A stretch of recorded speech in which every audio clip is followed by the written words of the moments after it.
Bu Saryana buka dua Tawarik, kamu baca. Udah, Bu. Nah, kamu baca 5 ayat. Dua Tawarik 9 ayat Ya, 1 sampai 5. ya. Hmm. 2 Tawari 9 ayat 1. Kunjungan Ratu Negeri Seba. Ketiga negeri Ketika Ratu Negeri Seba mendengar kabar tentang Salomo, maka dengan pasukan pengiring yang sangat besar dan dengan unta-unta yang membawa rempah-rempah, banyak emas dan batu permata yang mahal-mahal, datanglah ia ke Yerusalem hendak menguji Salomo dengan teka-teki. Setelah ia sampai kepada Salomo, dipercakapkannya lah segala yang ada dalam hatinya dengan dia. Dan ayat 2. Dan Salomo menjawab segala pertanyaan ratu itu. Bagi Salomo tidak ada yang tersembunyi yang tidak dapat dijawabnya untuk ratu itu. Ayat 3. Ketika Ratu Negeri Seba melihat hikmat Salomo dan rumah yang telah didirikannya. Ayat 4. Makanya makanan di mejanya, cara duduk pegawai-pegawainya, cara pelayan-pelayannya melayani dan berpakaian juru-juru, minumannya dan pakaian mereka, dan korban bakaran yang biasa dipersembahkannya di rumah Tuhan. Maka tersenganglah ratu itu. Ayat 5. Dan ia berkata kepada raja, benar juga kabar yang kudengar di negeriku tentang engkau dan tentang hikmatmu. Amin. Ayat 6. Tetapi aku tidak percaya perkataan-perkataan mereka sampai aku datang dan melihatnya dengan mataku sendiri. Sungguh, setengah dari hikmatmu yang besar itu belum diberitahukan kepada engkau melebihi kabar yang kudengar. Ayat 7. Berbahagialah orang-orangmu dan berbahagialah para pegawaimu ini yang selalu melayani engkau dan menyaksikan hikmatmu. Ayat 8. Terpujilah Tuhan Allahmu yang telah berkenan kepadamu sedemikian sehingga ia mendudukan engkau di atas tahtanya sebagai raja untuk Tuhan Allahmu. Karena Allahmu mengasihi orang Israel, maka ia menetapkan mereka untuk selama-lamanya dan menjadikan engkau raja atas mereka untuk melakukan keadilan dan kebenaran. Ayat 9. Lalu diberikan kepada raja 120 talenta emas dan sangat banyak rempah-rempah dan batu permata yang mahal-mahal. Tidak pernah lagi ada rempah-rempah seperti yang diberikan Ratu Negeri Sheba kepada Raja Salomo itu. Ayat 10.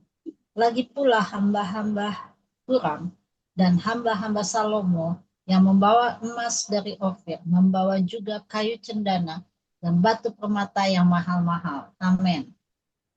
Ayat 11. Raja mengerjakan kayu cendana itu menjadi tangga-tangga untuk rumah Tuhan dan istana raja, dan juga menjadi kecapi dan gambus untuk para penyanyi. Hal seperti itu tidak pernah kelihatan sebelumnya di tanah Yehuda. 12. Raja Salomo memberikan kepada Ratu Negeri Sheba segala yang dikehendakinya dan yang dimintanya, melebihi yang dibawa ratu itu untuk raja. Lalu ratu itu berangkat pulang ke negerinya bersama-sama dengan pegawai-pegawainya. 13. Penghasilan Salomo dan kekayaannya. Adapun berat emas yang dibawa kepada Salomo dalam 1 tahun ialah seberat 666 talenta. 14.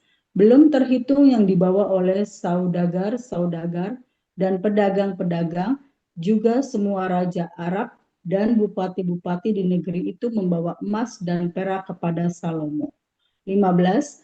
Raja Salomo membuat 200 perisai besar dari emas tempaan, 600 shikal emas tempaan dipakainya untuk setiap perisai besar. Amin. 16. Ia membuat juga 300 perisai kecil dari emas tempayan, 300 shikal emas dipakainya untuk setiap perisai kecil. Lalu raja menaruh semuanya itu di dalam gedung hutan Libanon. 17, juga raja membuat tahta besar dari gading yang disalutnya dengan emas murni. Tahta itu 6 tingkatnya dan tumpuan kakinya dari emas yang dipautkan pada tahta itu, dan pada kedua sisi tempat duduk ada kelek-kelek. Di samping kelek-kelek itu berdiri 2 singa. 19, sedang 12 singa berdiri di atas ke-6 tingkat itu sebelah menyebelah. Belum pernah diperbuat demikian bagi suatu kerajaan. 20, segala perkakas minuman Raja Salomo dari emas dan segala barang di gedung hutan Libanon itu dari emas murni. Perak tidak dianggap berharga pada zaman Salomo. Bu Gabriel mau ikut baca 21 sampai 25? Iya, Bunda. Ya, 2 silakan. Tawarin 9 ayat 21 sampai 25. Demikianlah firman Tuhan. Sebab raja mempunyai kapal-kapal yang berlayar ke Tarsis bersama-sama dengan orang-orang Huram, dan sekali 3 tahun kapal-kapal Tarsis itu datang membawa emas dan perak serta ganding, juga ke kera dan burung merak. 22, Raja Salomo melebihi semua raja di bumi dalam hal kekayaan dan hikmat. 23, semua raja di bumi berikhtiar menghadap Salomo untuk menyaksikan hikmat yang telah ditaruh Allah di dalam hatinya. 24, mereka datang masing-masing membawa persembahan, yakni barang-barang perak dan barang-barang emas, pakaian, senjata, rempah-rempah, kuda dan bagal, dan begitulah Tuhan demi Tuhan. Tahun 25, Salomo mempunyai juga 4.000 kandang untuk kuda-kudanya dan kereta-keretanya, dan 12.000 orang berkuda yang ditempatkan dalam kota-kota kereta dan dekat raja di Yerusalem. Amin.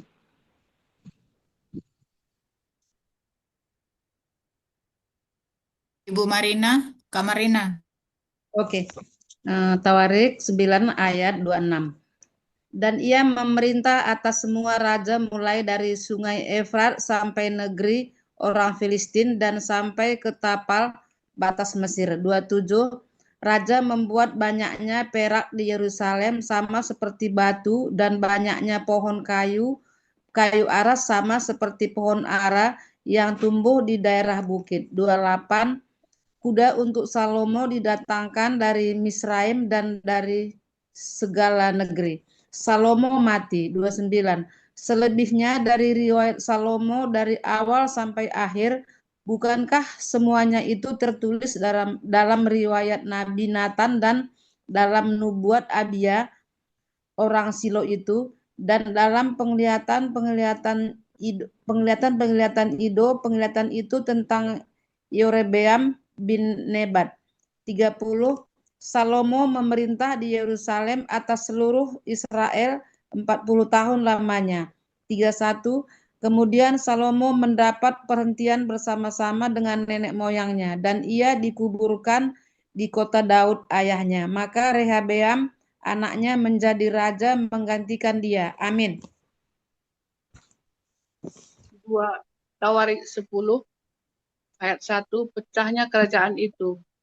Kemudian Rehabeam pergi ke Sikem, sebab seluruh Israel telah datang ke Sikem untuk menobatkan dia menjadi raja. Segera sesudah itu kedengaran kepada Yerobeam bin Nebat, ia ada di Mesir, sebab ia melarikan diri ke sana dari hadapan Raja Salomo. Maka kembalilah ia dari Mesir.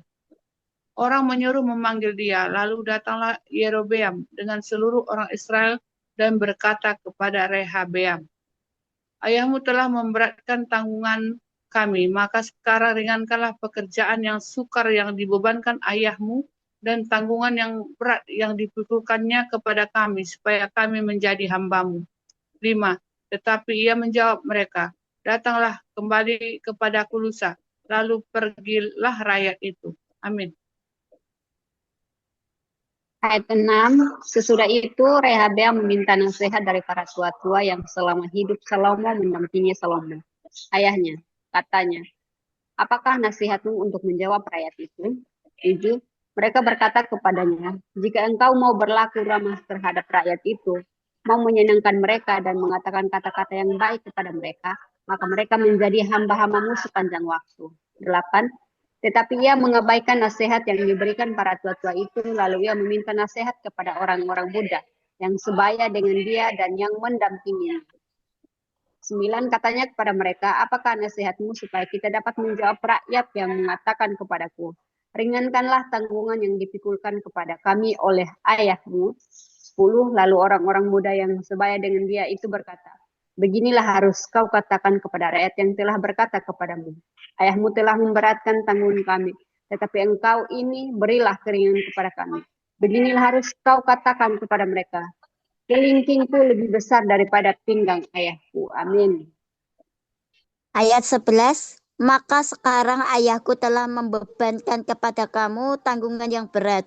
Tetapi aku akan menambah tanggungan kamu. Ayahku telah menghajar kamu dengan cambuk. Tetapi aku akan menghajar kamu dengan cambuk yang berduri besi. 12. Lusanya datanglah Yerobeam dengan segenap rakyat kepada Rehabeam seperti yang dikatakan raja. Kembalilah kepadaku lusa. Raja Rehabeam menjawab mereka dengan keras. Ia telah mengabaikan nasihat para tua-tua. Ia mengatakan kepada mereka menurut nasihat orang-orang muda. Ayahku telah memberatkan tanggungan kamu, tetapi aku akan menambahnya.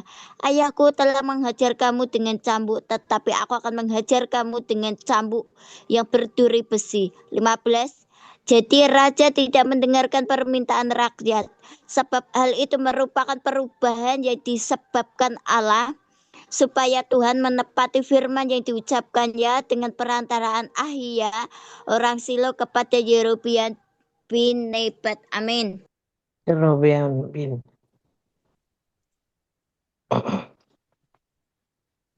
Bu DP, ikut baca Bu. Oke, saya tadi dengarnya Ibu Sinta dulu. Oke, saya yang 16 ke-16 ya. sampai 19.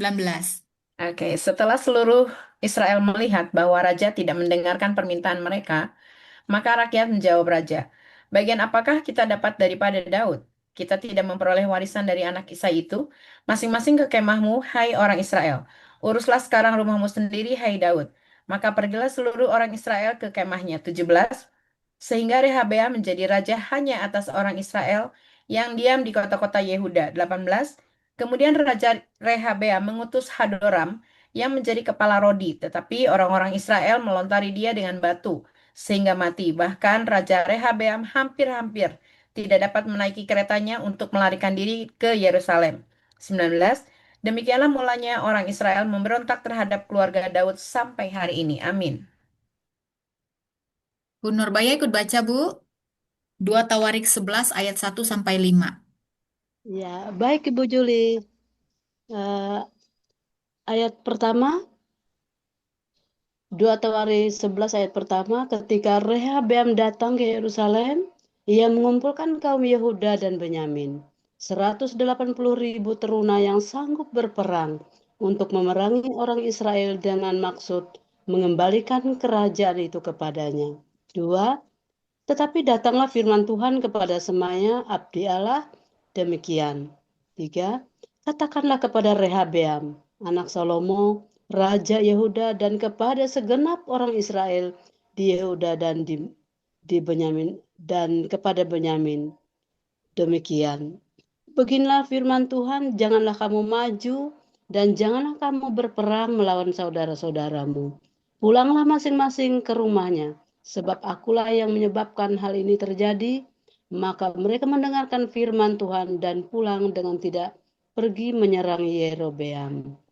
Raja Rehabeam, pengokohan kerajaan keluarga raja. Ayat yang kelima, Rehabeam diam di Yerusalem dan memperkuat kota-kota kubu di Yehuda. Amin. Ya. Ayat 6. Ia memperkuat Bethlehem, Etam, Tekoa, Betjur, Sokhon, Adulam, Gad Mares, Jit, Adoraim, Lakhis, Ajeka, Jora, Ayolon, dan Hebron. yang terletak di Yehuda dan di Benyamin sebagai kota-kota berkubu. Terima kasih. 11. Ia memperkokoh kota-kota kubu itu dan menempatkan di situ kepala-kepala pasukan dengan persediaan makanan, minyak, dan anggur. 12. Perisai dan tombak pun disediakan di tiap-tiap kota. Ia membuat kota-kota itu amat kokoh. Demikianlah Yehuda dan Benyamin menjadi daerah kekuasaannya. 13. Para imam dan orang Lewi di seluruh Israel datang menggabungkan diri dengan dia dari daerah-daerah kediaman mereka. 14. Sebab orang Lewi meninggalkan tanah pengembalaan dan milik mereka, lalu pergi ke Yehuda dan Yerusalem, oleh karena Yerobeam dan anak-anaknya melarang mereka memegang jabatan imam Tuhan. 15. Dan mengangkat bagi dirinya imam-imam untuk bukit-bukit pengorbanan, untuk jin-jin, dan untuk anak-anak lembu jantan yang dibuatnya. Amin. Kembali ke Bu Saryana. Ya. 2 Tawarik 11 ayat 16. Dari segenap suku Israel orang datang ke Yerusalem mengikuti orang-orang Lewi itu, yakni orang-orang yang telah membulatkan hatinya untuk mencari Tuhan Allah Israel, dan mereka datang untuk mempersembahkan korban kepada Tuhan Allah nenek moyang mereka. Ayat 17. Demikianlah mereka memperkokoh kerajaan Yehuda dan memperkuat pemerintahan Rehabeam bin Salomo selama 3 tahun. Karena selama 3 tahun mereka hidup mengikuti jejak Daud dan Salomo. Ayat 18. Rehabeam mengambil Mahalat anak Yeromat bin Daud dan Abihail binti Elhaib bin Isai menjadi istrinya, yang melahirkan baginya anak-anak laki-laki ini, Yos, Samaria, dan Zaham. Ayat 20. Sesudah Mahalat ia mengambil Maha anak Absalom menjadi istrinya, yang melahirkan baginya Abia, Atai, Jija, dan Selomit. Amin. Ayat 16. 21, Ayat Bu. 21. 21 sampai 23. 21 sampai 23 ya. Ya, 21. Rehabeam mencintai Maaka, anak Absalom itu, lebih daripada semua istri dan bundiknya. Ia mengambil 18 istri dan 60 bundik, dan memperanakan 28 anak laki-laki dan 60 anak perempuan.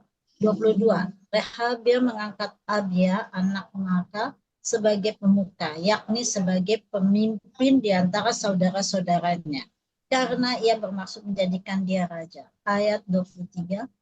Oleh sebab itu ia mengambil kebijaksanaan untuk menyebarkan semua anaknya yang lain ke seluruh daerah Yehuda dan Benyamin, ke segala kota kubu. Ia memberikan mereka makanan dengan limpahnya dan menyediakan bagi mereka banyak istri. Amin.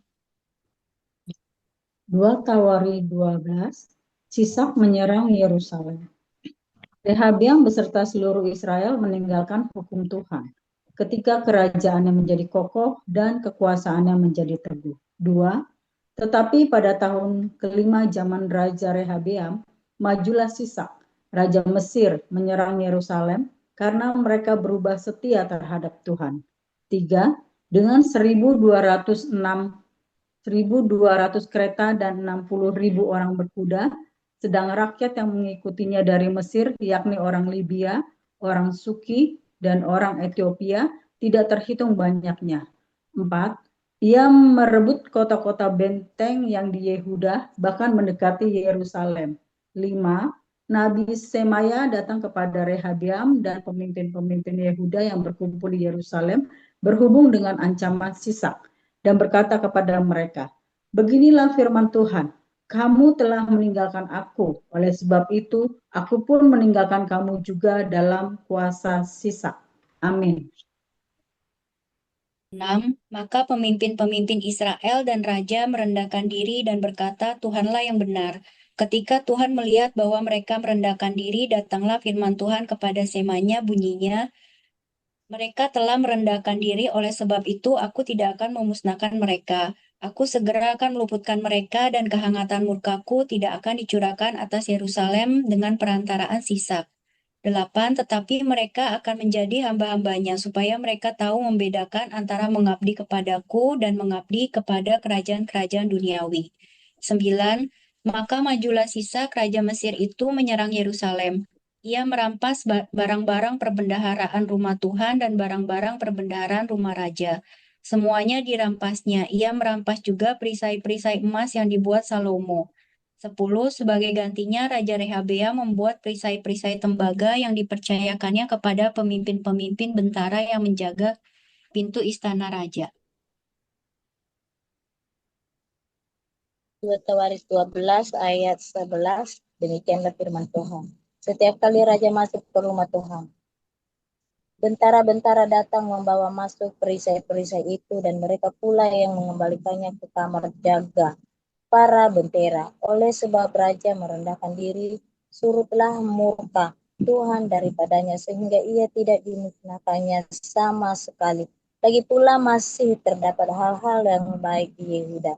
13. Raja Rehabeam menunjukkan dirinya kuat dalam pemerintahannya di Yerusalem. Rehabeam berumur 41 tahun pada waktu ia menjadi raja, dan 17 tahun lamanya ia memerintah di Yerusalem, kota yang dipilih Tuhan dari antara segala suku Israel untuk membuat namanya tinggal di sana. Nama ibunya ialah Naamah, seorang perempuan. 14. Ia berbuat yang jahat karena ia tidak tekun mencari Tuhan. 15. Bukankah riwayat Rehabeam dari awal sampai akhir semuanya tertulis dalam riwayat Semaya, nabi itu, dan Ido, pilihan itu, yang juga membuat daftar silsilah antara Rehabeam dan Yerobeam. Terus menerus ada perang. Lanjut aja, Bon. Iya, betul. Oke. Kemudian 16. Kemudian Rehabeam mendapat perhentian bersama-sama dengan nenek moyangnya, dan ia dikuburkan di kota Daud. Maka Abia anaknya menjadi raja menggantikan dia. Amin. Kita lanjut ke Filemon 1. Bu Marina. Surat Paulus kepada Filemon. Salam. Ayat 1. Dari Paulus, seorang hukuman karena Kristus Yesus, dan dari Timotius, saudara kita, kepada Filemon yang kekasih, teman sekerja kami. Ayat 2. Dan kepada Apfia, saudara perempuan kita, dan kepada Arkipus, teman seperjuangan kita, dan kepada jemaat di rumahmu. Ayat 3. Kasih karunia dan damai sejahtera dari Allah Bapa kita dan dari Tuhan Yesus Kristus menyertai kamu. Ayat 4. Ucapan syukur. Aku mengucap syukur kepada Allahku setiap kali aku mengingat engkau dalam doaku. Ayat 5. Karena aku mendengar tentang kasihmu kepada semua orang kudus dan tentang imanmu kepada Tuhan Yesus. Amin. Dalam itu turut mengerjakan pengetahuan. Ibu Harmoni 6-10. Filemon 1 ayat 6. Dan aku berdoa agar persekutuanmu di dalam iman turut mengerjakan pengetahuan akan yang baik di antara kita untuk Kristus. 7. Dari kasihmu sudah kuperoleh kegembiraan besar dan kekuatan, sebab hati orang kudus telah kau hiburkan, saudaraku. Permintaan Paulus kepada Filemon mengenai Onesimus. 8. Karena itu sekalipun di dalam Kristus aku mempunyai kebebasan penuh untuk memerintahkan kepadamu apa yang harus engkau lakukan, tetapi mengingat kasihmu itu lebih baik aku memintanya daripadamu. Aku Paulus yang sudah menjadi tua, lagi pula sekarang dipenjarakan oleh Kristus Yesus. 10. Mengajukan permintaan kepadamu mengenai anakku yang kudapat selagi aku dalam penjara, yakni Onesimus. Amin. Ayat 11. Dahulu memang dia tidak berguna bagimu, tetapi sekarang sangat berguna, baik bagimu maupun bagiku. 12. Dia kusuruh kembali kepadamu, dia, yaitu buah hatiku. 13. Sebenarnya aku mau menahan dia di sini sebagai gantimu untuk melayani aku selama aku di penjara karena Injil. 14. Tetapi tanpa persetujuanmu, aku tidak mau berbuat sesuatu supaya engkau baik. Itu jangan engkau lakukan seolah-olah dengan paksa, melainkan dengan sukarela. 15. Sebab mungkin karena itulah dia dipisahkan sejenak daripadamu, supaya engkau dapat menerimanya untuk selama-lamanya. Amin. Ayat 16. Bukan lagi sebagai hamba, melainkan lebih daripada hamba, yaitu sebagai saudara yang kekasih. Bagiku sudah demikian, apalagi bagimu baik secara manusia maupun di dalam Tuhan. Kalau engkau menganggap aku temanmu seiman, terimalah dia seperti aku sendiri. Dan kalau dia sudah merugikan engkau ataupun berhutang kepadamu, tanggungkanlah semuanya itu kepadaku. Aku, Paulus, menjaminnya dengan tulisan tanganku sendiri. Aku akan membayarnya. Agar jangan kukatakan tanggungkanlah semuanya itu kepadamu. Karena engkau berhutang kepadaku, yaitu dirimu sendiri. 20. Ya saudaraku, semoga engkau berguna bagiku di dalam Tuhan. Hiburkanlah hatiku di dalam Kristus. Amin. Bu DP 21 sampai 25.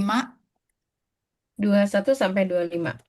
Dengan percaya kepada ketaatanmu, kutuliskan ini kepadamu. Aku tahu lebih daripada permintaanmu ini akan kau lakukan. Dalam pada itu bersedialah juga memberi tumpangan kepadaku, karena aku harap oleh doamu aku akan dikembalikan kepadamu. Salam 23. Salam kepadamu dari Epafras, temanku sepenjara karena Kristus Yesus. 24. Dan dari Markus, Aristarkus, Demas, dan Lukas, teman-teman sekerjaku. 25. Kasih karunia Tuhan Yesus Kristus menyertai roh kamu. Amin. Amin. Baik ibu-ibu, kita akan bersatu teduh sejenak ya.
Baik Ibu-Ibu, kita sudah selesai membaca ya. Jadi 2 Tawarik 9 sampai 12 ya. Di 2 Tawarik 9 ini kita bisa membaca ini mengenai kunjungan Ratu Negeri Sheba ya. Jadi Salomo dikunjungi oleh Ratu Sheba yang datang untuk menguji hikmatnya Salomo ya dengan pertanyaan-pertanyaan sulit. Nah, di sini Ratu Sheba itu kagum melihat hikmat, kekayaan dan kemakmuran Raja Salomo. Di sini juga dijelaskan bagaimana kemegahan kerajaan Salomo ya, termasuk harta tahtanya dan mengenai kebijaksanaannya. Di sini dituliskan bahwa Salomo mati di digantikan oleh putranya Rehabeam ya. Dan dia sudah memerintah selama 40 tahun.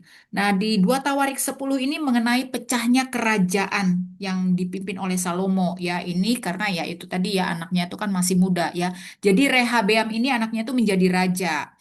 Nah, di sini rakyat meminta agar beban kerja dan pajak yang ditetapkan Salomo itu diringankan. Nah, kemudian Rehabeam ini dia menolak nasihat para tua-tua dan mengikuti nasihat orang-orang muda, ya, yang menganjurkan sikap keras. Nah, akibatnya nih ya, karena anaknya si Salomo ini, si Rehabeam ini mengikuti nasihat orang-orang muda, terjadilah pemberontakan yang kemudian mengakibatkan kerajaan Israel itu pecah menjadi dua, yaitu kerajaan Yehuda itu di bawah pimpinan Rehabeam dan kerajaan Israel.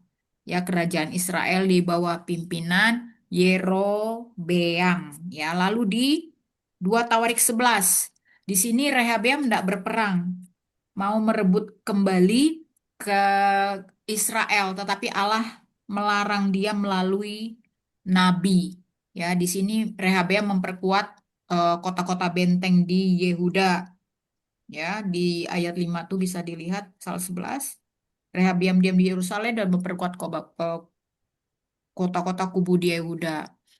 Nah, di sini banyak apa banyak imam dan orang Lewi pindah dari Israel ke Yehuda karena Yerobeam itu meninggalkan penyembahan kepada Tuhan. Nah, selama beberapa tahun pertama Yehuda menjadi kuat ya karena mereka setia kepada Tuhan. Lalu di pasal 12 Sisak menyerang Yerusalem. Ya, setelah Rehabeam menjadi kuat, Rehabeam dan bangsa Yehuda itu meninggalkan hukum Tuhan ya. Sebagai hukuman, Sisak Raja Mesir menyerang Yerusalem.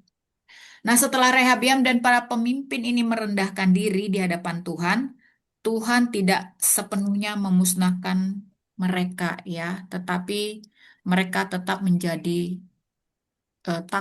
taklukannya Mesir gitu ya. Kemudian Rehabeam meninggal, dia digantikan oleh putranya bernama Abia. Lalu masuk ke Filemon. Oke, Filemon.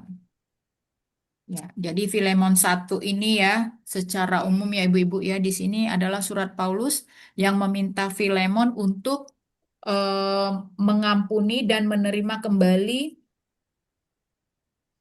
Onesimus ya, bukan hanya sebagai budak tetapi sebagai saudara seiman di dalam Kristus ya. Jadi memang di sini temanya lebih kepada pengampunan, kasih dan pendamaian. Baik, silakan Ibu-ibu, mungkin ada yang mau memberi rema, kesaksian ataupun hal yang dipelajari saat kita membaca Tawarik dan Filemon, silakan. Silakan siapa mau coba duluan? Mungkin Bu Dona, Bu Leni, Bu Marina, Gabriel, Bu Ida, Rahayu, Bu Sandra, Bu Nurbaya, Bu Renti, Bu Harmoni. Monggo. Bu Harmoni, mau coba? Ya, Shalom. Ya, shalom. Saya sedikit ini ya. Mm-mm. Di 2 Tawarik Dua Tawarik. ayat 6. Tawarik berapa nih? Ayat 6. Oh, kok 2 Tawarik ayat? Pasal berapa? 2 Tawarik pasal?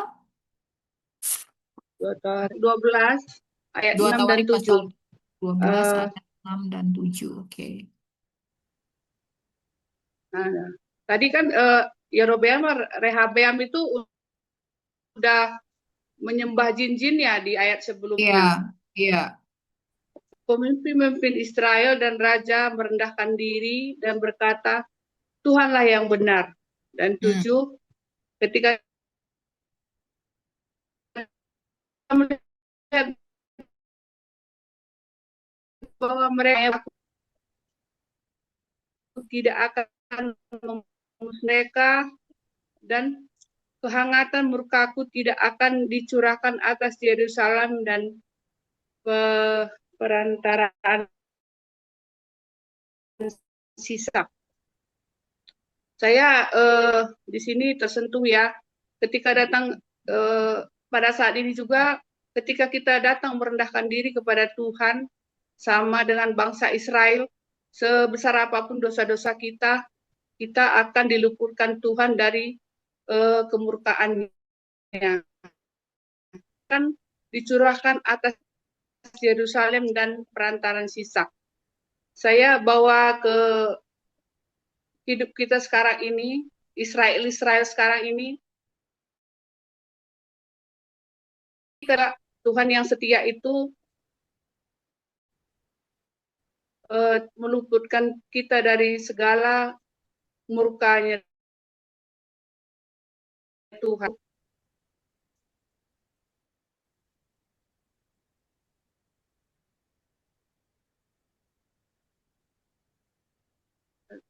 Kok suaranya hilang Halo? ya? Ya, halo? Sudah. Suaranya hilang. Iya, Bu. Nah, terus? Hilang. Nah, sekarang udah normal. Udah normal. Yaitu Nah, ayat 6 dan 7 itu, Bu. Itu aja, mungkin Bu Joli bisa tambahkan. ya, terima kasih ya Ibu-ibu Bu Harmoni ya. Jadi memang di 2 Tawarik 12 ayat 6 sampai 7 ini kita belajar ya dari sini bahwa memang Tuhan itu Allah kita yang memberi belas kasih ketika kita itu mengakui dosa kita dengan segala kerendahan hati ya. Merendahkan diri ya kalau bahasanya di sini ya. Tuhan itu tidak membinasakan mereka, melainkan menunjukkan belas kasih. Tadi dibilang ya, padahal apa sih yang dilakukan si Rehabeam itu? Nih, di ayat pasal 11 kan, yang Ibu bilang tadi itu, mengangkat dirinya imam-imam untuk bukit-bukit pengorbanan, untuk jin-jin, dan untuk ulama bla bla bla gitu ya. Jadi intinya kan mereka kan hatinya melenceng, bukan kepada Tuhan kita, tetapi dia menyembah ya, menyembah Allah lain gitu. Tetapi ketika Raja Rehabeam ini dan para pemimpin Yehuda itu mengakui dosa mereka, ya Tuhan itu tidak membinasakan, tetapi Dia menunjukkan belas kasih-Nya ya. Jadi di sini kita belajar ibu-ibu ya bahwa kerendahan hati, pengakuan dosa, dan pertobatan itu mengundang belas kasih Tuhan ya. Meskipun dari konsekuensi dari dosa itu pasti tetap ada, tetapi Allah kita adalah Allah yang adil, Allah yang berbelas kasih gitu ya. Jadi refleksi juga untuk kita ketika kita tahu bahwa kita itu melenceng ke kiri, entah ke kanan gitu ya. Datanglah dengan segala kerendahan hati dan mengakui bahwa kita memang menyesal telah melakukan dosa itu ya. Dan kita percaya Tuhan kita itu kan pengampun ya. Di sini sudah dikatakan ya. Tuhan tidak membinasakan, tetapi Tuhan menunjukkan belas kasih-Nya. Terima kasih Bu Harmoni. Silakan yang lain. Bu Saya Kak Marina. Joli, Oh iya, silakan Bu Ida. saya nyambung dari Bu Harmoni tadi yang pasal 12, tapi saya ke ujian dan tegurannya itu apa? Terus yang tadi Kak Joli bilang ada konsekuensi. Walaupun ada pengampunan, tapi konsekuensinya akan tetap ada. Yang saya lihat di sini kayak pola dosa keturunan nih. Jadi kan kita lihat dari Daud turun ke Salomo sampai ke Yerobeam. Dan yang malam hari ini saya lihat bahwa benar ya Tuhan memang adil. Kadang kita merasa bahwa itu enggak apa ya, kayak itu sangat menyakitkan ya ketika kita ditegur sama Tuhan. Tapi itu sebenarnya Tuhan mengingatkan kita bahwa apa kita harus membereskan dosa yang kita sudah lakukan, atau dosa di masa lalu, apa dosa orang tua, dosa leluhur. Nah, ini saya sedikit kesaksian karena ini benar-benar terjadi dalam keluargaku sekarang. Jadi ada salah satu ponakan saya ini kan, Kak Jolip kan sering balik ke NTT ya, jadi pasti tahu orang NTT itu kalau hamil di luar nikah itu hal biasa. Itu dianggap hal biasa. Yang penting laki-laki itu tanggung jawab, tidak meninggalkan si perempuan. Itu mereka anggap itu sah. Itu mereka anggap itu sudah benar itu. Nah, ini terjadi di keluarga saya. Salah satu ponakan saya itu juga salah jalan. Dia hamil di luar nikah. Dan mereka menganggap itu biasa, jadi dibiarkan saja. Yang ponakan saya ini sama laki-laki dibiarkan saja. Nah, mereka juga tidak cerita ke saya dengarnya dari orang lain. Nah, ketika saya mendengar itu, saya sangat menentang. Karena apa? Saya sudah tahu tentang kebenaran firman Tuhan. Kalau itu perbuatan yang tidak berkenan di hadapan Tuhan. Jadi saat itu saya sangat bertentangan dengan keluarga saya. Kami sangat heboh pokoknya ceritanya. Jadi saya seolah-olah begini, jangan biarkan anak itu tinggal bersama. Harus diurus dulu pernikahannya, harus diurus di gereja supaya sah di mata Tuhan. Jangan mengabaikan itu. Kalau di orang sana tradisinya udah dibiasakan, itu sudah tradisi turun-temurun. Dan saya marah besar itu sama keluarga saya. Bahkan ponakan saya itu juga saya marah. Kamu kenapa? Tapi setelah ini pelajaran sangat penting ya buat kita semua para orang tua, bahkan saya sendiri yang nanti kalau suatu saat saya menikah, saya akan jadi ibu seperti apa. Nah, yang saya lihat di sini, ternyata bapaknya dulu masih muda, dia menghamili perempuan dan dia tidak bertanggung jawab. Dan akhirnya apa? Dosa ini ditanggung sama anaknya, karena anaknya perempuan pertama. Dan ini pola, dan saya lihat dari setiap firman Tuhan kita baca, akhirnya saya tahu ternyata ini pola dosa yang turun-temurun. Kalau kita tidak membereskannya, akan diwarisi anak cucu kita. Dan itu yang terjadi dalam keluargaku. Padahal sebelumnya itu bapaknya itu sakit, kakak ipar saya itu sakit-sakit. Saya sudah sering kali mengingatkan karena saya tahu ceritanya. Harus dibereskan dosa itu. Harus minta ampun sama Tuhan. Sekalipun kalian cari pendoa yang hebat kemanapun. Soalnya semenjak kakak ipar saya itu sakit, sama istrinya, sama kakak saya yang perempuan, pergi kemana-mana cari hamba Tuhan untuk berdoa. Pulang tetap aja sakit. 2 minggu lagi sakit, pergi lagi. Saya sudah sering kali berulang-ulang. Itu bukan dosa dari mana-mana, bukan angin jahat, bukan dipelet, bukan disuangi. Tapi itu teguran dari Tuhan. Coba dilihat rentetan cerita dari suami kakak ipar saya. Bahkan dulu yang kakak ipar saya itu pun pernah bunuh orang. Jadi saya sering kali ketika dia mulai sakit-sakit itu, saya sudah mulai kasih tahu satu-satu, ayo mari kita berdoa. Jangan pergi jauh-jauh. Kita mulai dari rumah sendiri, dalam rumah. Ajak istri berdoa minta ampun sama Tuhan. Itu lebih penting daripada kalian buang-buang ongkos pergi jauh-jauh ke sana kemari cari hamba Tuhan. Tapi kalian sendiri dalam pribadi sendiri tidak ada pertobatan yang sungguh-sungguh. Dan berjalan waktu sampai bertahun-tahun. Dan bahkan saya pernah ingatkan kepada anaknya, kamu sudah sekolah, kamu sudah tahu kebenaran. Saya ceritakan tentang perjalanan bapaknya seperti ini. Kamu sebagai anak pertama, kamu harus mengerti tentang ini juga. Kamu harus berdoa, ajak orang tuamu berdoa, minta ampun sama Tuhan, supaya pola dosa ini berhenti sudah di orang tuamu, jangan turun ke kalian.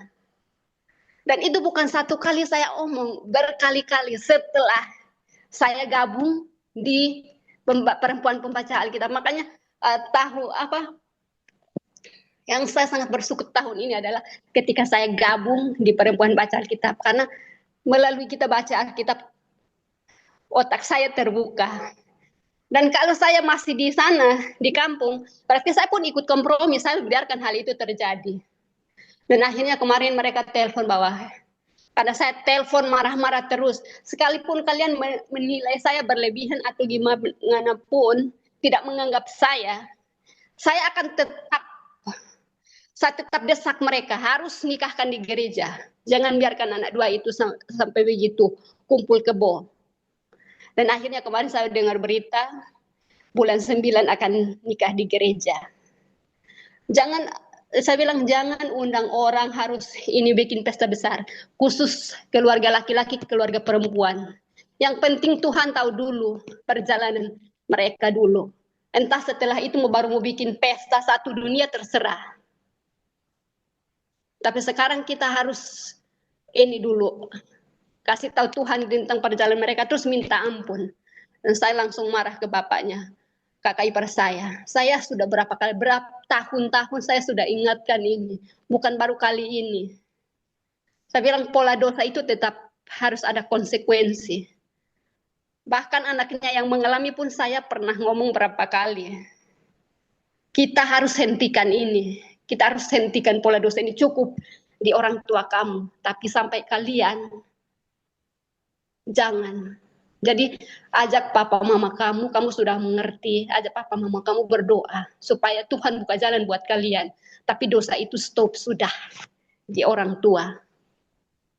Jadi malam hari ini saya sangat terberkati bahwa kadang Tuhan menguji atau Tuhan kasih teguran itu berarti Tuhan sengaja bukan sengaja, Tuhan memperingatkan kembali kita dosa yang pernah kita lakukan di masa lalu. Supaya apa? Kita membereskan diri agar anak cucu kita ke depan hidup di jalan yang benar, hidup dalam berkat Tuhan, dijauhkan dari hal-hal yang buruk. Jadi ini pengalaman yang sangat luar biasa. Jadi hal yang paling aku syukuri tahun ini yaitu gabung di Perempuan Baca Alkitab. Jadi pola pikir saya terbuka. Itu aja sih Kak Joli, Tuhan berkati. Terima kasih Bu Hidayah untuk kesaksiannya. Memang benar ya, di daerah Indonesia bagian timur itu masih menerapkan pola seperti itu. Jadi menganggap bahwa mempunyai anak di luar pernikahan resmi gereja itu tidak masalah dan orang tua welcome ya. Ini sangat sangat bertolak belakang dengan budaya yang Indonesia bagian barat seperti itu ya. Kalau di daerah kita kan dianggap memalukan, tetapi di wilayah contoh kayak di Bali, masuk ke NTT itu hal yang biasa. Dan puji Tuhan, terima kasih Bu Ida ya bahwa Bu Ida tegas dan berani mengatakan dan istilahnya ini kayak apa mengijili gitu ya, mengatakan kebenaran ya. Kebanyakan seorang di sana itu kan memang mereka berkeyakinan Kristen, tetapi itu tadi ya eh, belum sungguh-sungguh ya. Jadi seperti kayak mengenai pemberesan tadi ya. Jadi pola dosa ini tidak akan hanya berubah kalau hanya penyesalan aja. Kalau dia tidak diikuti dengan pertobatan yang sungguh-sungguh gitu ya kan sama dengan kayak Rehabeam. Dia merendahkan diri ketika dihukum tetapi dia tidak sepenuhnya meninggalkan pola hidup yang menjauh dari Tuhan ya. Jadi menunjukkan pertobatannya itu sesaat tetapi tidak diikuti oleh perubahan hidup gitu ya. Jadi ibu-ibu, mari kita kenali pola dosa yang terus berulang, kemudian kita akui dan bertobatlah dengan tulus ya. Lalu kita sungguh-sungguh tinggalkan dosa itu dan hiduplah dalam ketaatan ya. Jangan sampai Tuhan itu eh, memakai kesulitan-kesulitan untuk menginsafkan atau menyadarkan kita seperti yang sudah diberikan kesaksian oleh Bu Ida ya. Jadi kadang-kadang kita tuh harus mengalami dulu kesulitan-kesulitan di dalam hidup. Ya ada aja dulu dibuat ujian-ujian di dalam hidup ini. Ya, sehingga dari ujian itulah kesempatan untuk berdoa kembali kepada Tuhan ya. Jadi jangan sampai kita dihadapkan ujian oleh Tuhan. Terima kasih Bu Ida. Ada lagi kah yang mau sharing? Bu Rahayu, nanti Bu Rahayu doa tutup ya. Kalau tidak ada langsung ke Bu Dede seperti biasa menyampaikan summary. Silakan Bu Dede. Oke, baik Bu. Bu Ati, ada mau sharing? Bu Sariana ini? Enggak. Enggak, Bu. Sorry. Oke. Kamat Bu Marina? Enggak, Bu Dede, Bu Dede aja. Oke. Ini tadi udah dengar cerita banyak ya tentang Kak Ida ya. Saya ngedengerin luar biasa ternyata seperti itu ya. Jadi hal-hal yang memang yang tadi Bu Joli bilang di luar prediksi, Barat dengan Timur itu ternyata berbeda. Kalau bisa kita lihat seperti itu, ternyata memang dosa turunan itu masih melekat gitu. Jadi orang kadang-kadang menghalalkan berbagai macam cara. Ini saya ngelihat dari eh, 2 Tawarikh 9 sampai 12 ya. Kalau misalnya kita lihat awal ceritanya, bagaimana Salomo dipuja oleh berbagai raja, bahkan raja itu ingin semua datang melihat bagaimana hikmat Salomo. Artinya dengan kata lain, ketika Tuhan menganugerahkan sesuatu ke kita, itu tuh dilihat oleh banyak orang gitu kan. Dibuktikan dengan apa yang sudah dilakukan oleh Salomo dari mulai dia membangun yang kemarin saya ceritain itu ya, megahnya seperti apa gitu kan. Tapi akhirnya dia tidak bisa mengimpartasikan itu ke anaknya gitu kan. Buktinya kejatuhan justru di tangan Rehabeam gitu. Meskipun memang sudah dinubuatkan sih. Tapi dengan kata lain di sini kan disebutin penyebab perpecahannya itu justru di tangan anaknya, bukan di tangan cucunya gitu, di tangan anaknya lah. Meskipun sebenarnya Rehabeam ini sudah memerintah 17 tahun, tapi dia tidak bisa melihat hal yang baik dari Daud gitu kan. Sehingga terjadinya perpecahan. Di tangan anaknya ini pula kerajaan Israel itu dibagi menjadi dua. Ada kerajaan Israel di bawah kekuasaan Yerobeam dan di bawah kekuasaan Rehabeam, anaknya Salomo. Sementara kalau kita lihat awal mulanya itu kan simpel ya. Sebenarnya orang-orang Israel itu minta. Nah ini ya saya bilang. Dia datang kepada Rehabeam minta ada keringanan. Dia berharap kalau anaknya kan sama-sama istilahnya merasakan gitu kan ya. Coklah kasih keringanan gitu. Karena ternyata dari sini kita bisa menangkap bahwa orang-orang Israel pada waktu itu di masa pemerintahannya Salomo mereka justru dikondisikan dengan hal-hal yang berat gitu. Nah, bukan tidak mungkin gitu kan yang ditonjolkan hanya hikmah Salomo. Tidak ditonjolkan bagaimana bangsa Israel pada saat itu gitu. Jadi dengan kata lain dengan minta supaya diberi keringanan artinya hidup mereka berat gitu di bawah pemerintahan Salomo ini. Saya kadang-kadang refleksi ke kondisi bangsa Indonesia saat ini, ya kan. Sebab Indonesia masuk kategori negara berkembang. Tapi di satu sisi, mungkin yang berkembangnya beberapa persen, yang tidak berkembangnya banyak. Bahkan mungkin kita juga tidak bisa menutup mata kalau kita sempat ada di kondisi di mana orang-orang akhirnya mengkudeta. Orang-orang itu akhirnya berteriak gitu karena mereka istilahnya kampung tengahnya atau perutnya lapar gitu kan. Dan di kondisi-kondisi seperti ini, Tuhan berperkara sih memang. Nah, siapa yang harus kita dengar? Ini kan Rehabeam mendengar kata-kata orang-orang muda yang sama-sama self-centered gitu. Yang sama-sama egois, yang sama-sama mementingkan diri sendiri. Sedangkan pada waktu itu kalau misalnya dia mendengar kata-kata para tua-tua yang akhirnya melihat jauh ke depan, mungkin tidak akan kejadian seperti itu. Mungkin kalaupun ada perpecahan itu bukan di tangan Rehabeam, tapi ternyata kita bisa melihat bahwa memang harus dikondisikan seperti itu. Jadi saya tadi hanya berpikir begini, ya memang kita harus berdoa untuk Indonesia. Yang kita minta kepada Tuhan untuk Indonesia adalah satu, adanya kekuatan di dalam diri orang-orang Kristen supaya dia tetap kuat di dalam Tuhan dan tidak berpaling gitu. Itu satu yang harus kita lihat. Kemudian kalau misalnya kita lihat di sini juga, pelajaran utama itu anak-anak mudanya kuat, tapi kalau memang misalnya dasarnya atau fondasinya nggak kuat, maka di masa tuanya akan melenceng. Atau kebalikannya, orang-orang tuanya kuat, tapi ketika dia tidak bisa menanamkan fondasi kepada anak-anak muda, maka anak-anak muda itu akan melenceng. Jadi kembali kita harus bisa menanamkan fondasi yang benar kepada anak-anak kita, karena ini di sini mungkin ada banyak orang tua yang punya anak, dan kita juga harus memiliki fondasi yang kuat. Karena di masa ini kita kita bisa bilang masa ini mungkin tidak sedang baik-baik saja, tapi di masa ini adalah masa di mana kita harus kuat di dalam fondasi. Yang tadi saya dengar cerita Kak Ida ngeri banget gitu kan. Terus yang luar biasa di sini juga, kalau misalnya kita lihat di Filemon ya, di Filemon ini amazing ya. Paulus menanamkan hal yang luar biasa. Kalau bisa kita lihat, Filemon ini adalah seorang yang terhormat, terpandang, dan bahkan kalau dibilang dia itu cukup kaya gitu kan, tapi dia harus bisa berdampingan dengan Onesimus. Padahal Onesimus ini sempat lari gitu dari Filemon karena dia sempat mencuri gitu di Filemon. Tapi Paulus bilang, kamu jangan menganggap dia sebagai hamba gitu kan. Tapi kamu harus menganggap, saya tulis di sini tuh, sebagai saudara yang kekasih. Bayangin, coba. Pola pikir kita ketika kita melihat orang yang sudah kita usir, tapi disuruh balik lagi karena dia sudah bertobat dan melakukan pertobatan di penjara. Karena pada saat di penjara dia ketemu Paulus, kemudian diterima lagi. Bagaimana hati kita?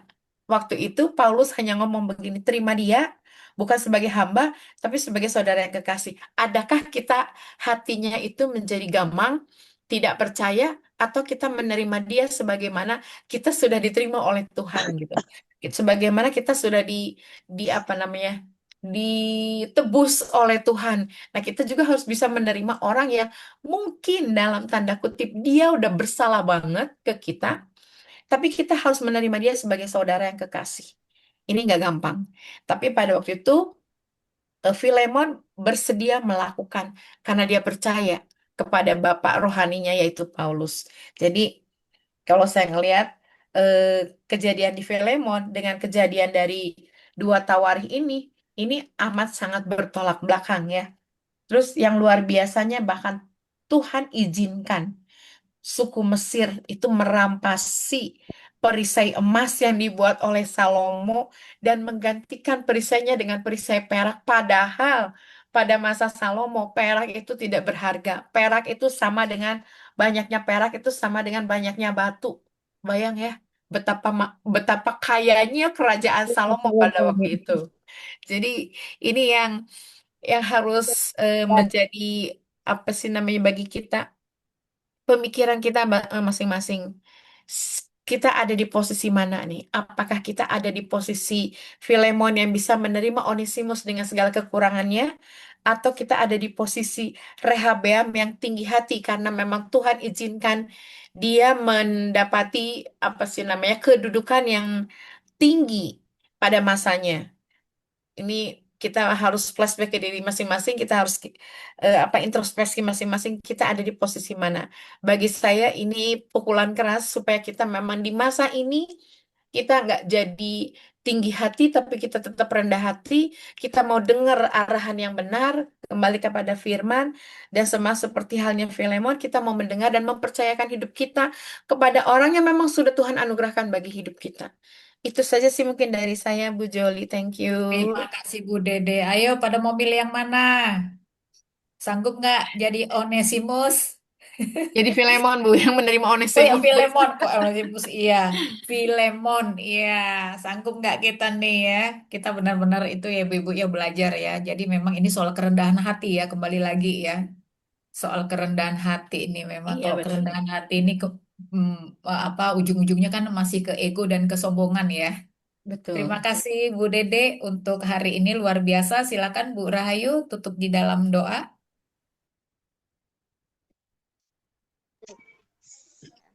Oke. Yuk, makasih atas firman yang disampaikan. Mari kita satukan hati. Kita tidak hanya menjadi pendengar pembaca saja, tapi kita menjadi pelaku firman Tuhan. Kita satukan hati, kita tundukkan kepala. Bapa di dalam kerajaan surga, dalam nama Tuhan Yesus Kristus, terima kasih puji syukur atas malam hari ini Tuhan. Kau memberikan rema dalam hidup kami, Kau berbicara dalam hidup kami Tuhan. Supaya kami mempunyai hikmat yang Kau berikan kepada kami. Hikmat yang kami punya bukan hikmat yang biasa-biasa saja Tuhan, melainkan hikmat yang dari Tuhan Yesus Kristus. Setiap keputusan demi keputusan yang kami ambil, biarlah Engkau bercampur tangan atas setiap keputusan kami. Dan juga berikanlah kami jubah kerendahan hati Tuhan. Saat kami Engkau angkat menjadi kepala dan bukan menjadi ekor, kami tetap mempunyai jubah kerendahan hati. Kami tidak ingin seperti dalam firman-Mu yang tokoh yang telah sudah Engkau urapi, tetapi saat dalam destininya, dalam akhir hidupnya, destininya gagal, yaitu melainkan mempunyai ketinggian hati, di mana Engkau percayakan kepada anak-anak-Mu ini Tuhan. Kami percaya di tim ibu-ibu PBA ini Tuhan, Kau memberikan yang terbaik Tuhan. Kami menjadi pelaku-pelaku firman-Mu. Ampuni setiap dosa kami. Berkati bangsa Indonesia kami, kota yang kami tinggali Tuhan, di mana saat ini sedang tidak baik-baik saja. Jadikan kami garam dan terang di tengah-tengah kehidupan kami, di tengah-tengah di mana Engkau buang kami. Terima kasih Tuhan, inilah seruan doa kami, supaya kami menjadi pelaku firman-Mu. Biarlah setiap rema demi rema yang kami dengarkan, yang kami dapatkan, kami bisa melakukan dengan keseriusan, dengan apa yang menjadi panggilan kami saat ini. Terima kasih Tuhan, berkati Bu Joli yang sudah memimpin dalam PBA ini Tuhan, yang mempunyai komitmen atas PBA ini Tuhan, seberapapun mereka hadir, Kau berikan kesetiaan, ketaatan kepada Bu Joli. Berkati suami dan anak-anaknya, pelayanan ya Tuhan.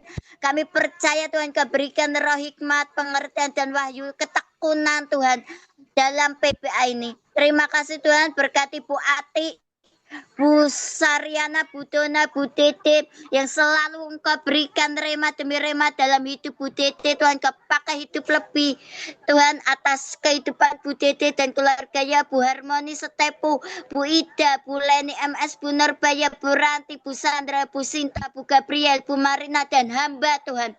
Biarlah kami terima sesuatu yang ilahi pada malam hari ini Tuhan.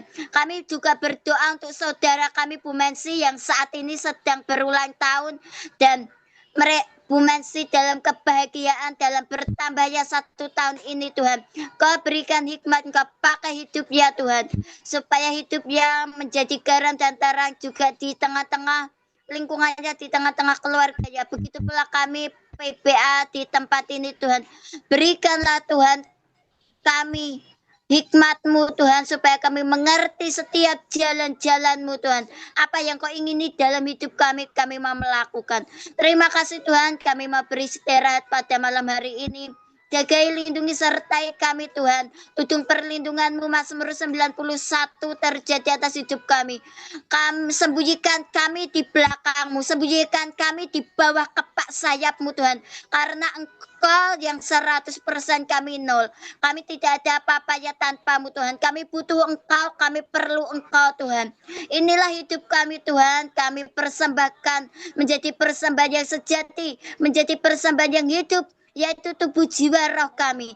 Terpujilah nama-Mu Tuhan, terpujilah nama-Mu. Hanya di dalam nama Tuhan Yesus Kristus kami berdoa dan mengucap syukur. Haleluya, amin. Amin. Terima kasih. Terima kasih Terima kasih banyak. Ibu Ayu. Yesus berkati. Selamat